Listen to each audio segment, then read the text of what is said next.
How's it going, everybody? My name is Dave Whipple. Welcome back to my new channel, Dave Whipple, your blue-collar guide to being successful at YouTube. Today, I want to talk to you guys about how to make better videos in 1 minute.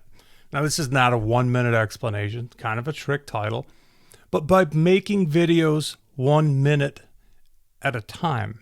Let's say you have a 10-minute video. Is each minute of that 10 minutes good? Is each minute watchable? Is each minute packed full of all the juiciness that you're claiming to offer in that video? Well, if you're shooting how-to videos, which is kind of where I'm at in YouTube, I shoot a lot of how-to stuff. I shoot a lot of project-based stuff. I'm constantly shooting for 1 good minute of footage. If I got 1 good minute of footage, it's done. That's a minute of the video that I don't have to worry about. I know that that minute is solid. It's watchable. It's valuable. It's got everything in it that I want it to have. And the best way to get 1 good minute of footage is to get 1 good minute of clear, crisp, well-lit shots. Let me explain that. When people have the unfortunate experience of asking me about YouTube and I ramble on for hours and hours about how to do it and the ins and outs and the intricacies of what it's actually like to make videos, I tell people quite often that my job is moving the camera. It's just moving the camera. More often than not, I will do a voiceover at the very end when I have a video completely edited. So I don't even bother talking a lot of time while I'm filming. I just move the camera. If I'm tightening a bolt, I might get a shot of picking up the wrench.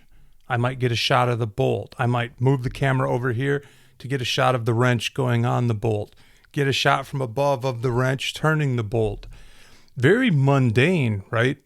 But when you see that shot change every 2 seconds, it is a really good way to make things that are kind of ordinary, kind of boring in a way, make them visually interesting. Think about it like this. If you go to a fireworks show, you see a firework go up and you get this surprise. This firework is shot into the air. So you get this initial shock, and then you're waiting for it, and then the thing happens, and then all the sparks are fluttering down. You get this relaxed feeling like you've taken the trip. You've been through the experience. At that point, you wait for the next firework to go up. I've always found that filming, to me, kind of feels that same way. You see the shot, you're like, oh, new shot. You start looking at the shot, what's going on in it. You get it, and then you get this feeling of completion with that shot. And if the shot just keeps going, then you're waiting. You're waiting for the next angle. You're waiting for the next visual. And if you wait very long, you're like, Paul, I've seen that. What's next? So moving the camera, getting lots and lots of shots is a very easy way that anybody can make ordinary topics that are interesting. They can't just be the stupid stuff, but ordinary topics that are maybe not that glamorous. You can make them so much better, so much more engaging by moving the camera. New shot, new shot, new shot. So to take that example of like tightening a bolt, I get 2 seconds of picking the wrench up, 2 seconds of the bolt, 2 seconds of the wrench on the bolt, 2 seconds of a different, and these are all different angles, tightening the bolt. I have 8 seconds that's watchable at that point, or 10. If I got 5 shots, I've got 10 seconds. But that's 10 usable seconds of footage. 10 seconds where chances are nobody is going to click off of that video to go look for something else because it's engaging. Just the firework going up, boom, it explodes, it starts going down. You get that, okay, I'm good. Okay, I'm good. I'm ready for the next one. And that process over and over, if that shot is changed every 2 seconds, and I like 2 seconds because it feels about right. Editing is very much kind of an emotional experience. You see a shot and you're like, okay, you absorb the shot and then you're ready to move on. Maybe if it's a really good shot or it's at the end of a shot sequence and it's kind of a completion shot, maybe hang on to it for 3 seconds, maybe 4 seconds.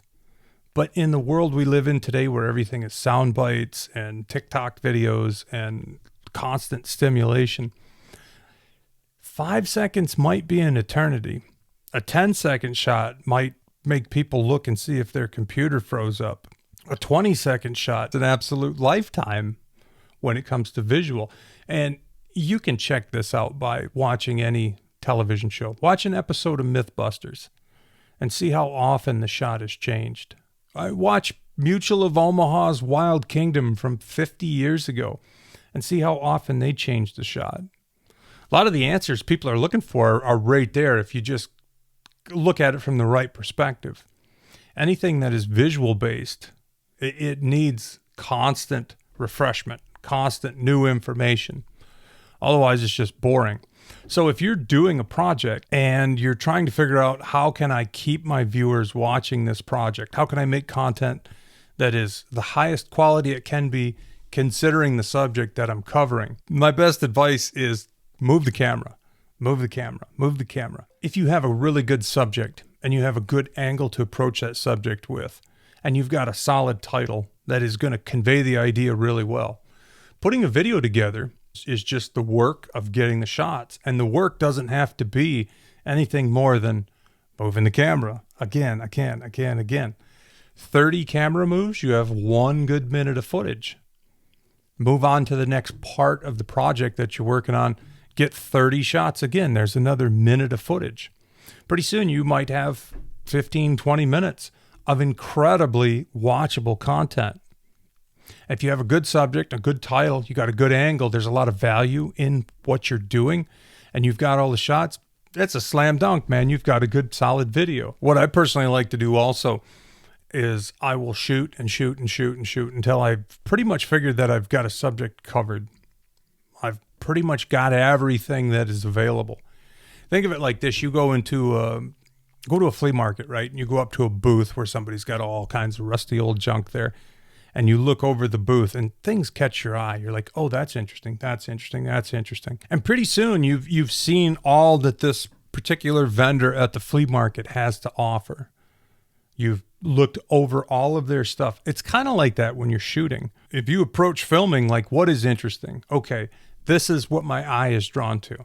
You get 4 or 5 different shots of that. Oh, this other thing is definitely important. You get 4 or 5, 6 shots of that. You string all that together, edit it down into 2-second clips, and it's watchable.